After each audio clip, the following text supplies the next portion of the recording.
So dahil 2 dekada nang lumilipad sa trabaho ang inyong anghel, samahan niyo naman akong mag-quick time out across the Pacific. Let's go! Ako po si Angel Hazel with wings.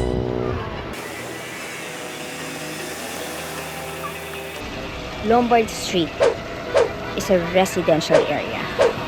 Pero sobrang mahal daw dito. Mga sosyal. So this is the Lombard Street, one of the attraction or famous street here in San Francisco. Yung mga bahay dito sa gilid dito, residential yan, and they are really family living here. And it is a very expensive residential area. Kita naman natin, no? Maraming mga taong pumupunta dito to take photos. At hindi siya skate. Anong tawag dun?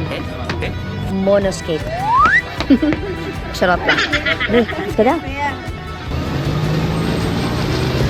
Crookedest street in the world. Lambert. Ano daw? Ano daw? Tanga lang. Sino si Lambert? Tama kayo. Ako naman eh. Crookedest street in the world. So, ano ba ibig sabihin ng crooked? Perfect. Anyway, Lombard.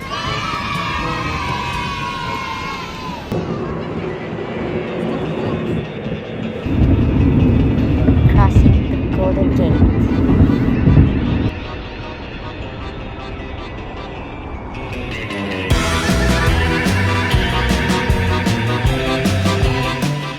This thing is under the Golden Gate. This flowers. What is it under that? Under the Golden Gate. Diba? Ito yung mga favorite kong kulay na nilalagay sa mga setups. Ganito normally yung mga pinag-setup ko sa mga funeral. Pero ang ganda. It livens the funeral. Good colors.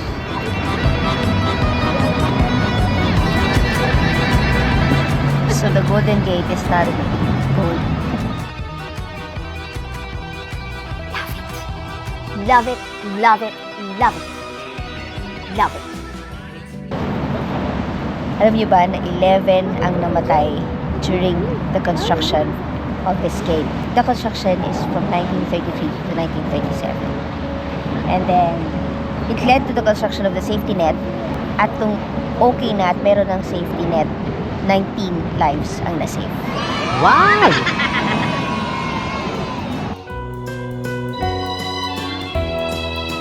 Ako po si Angel Hazel with wings.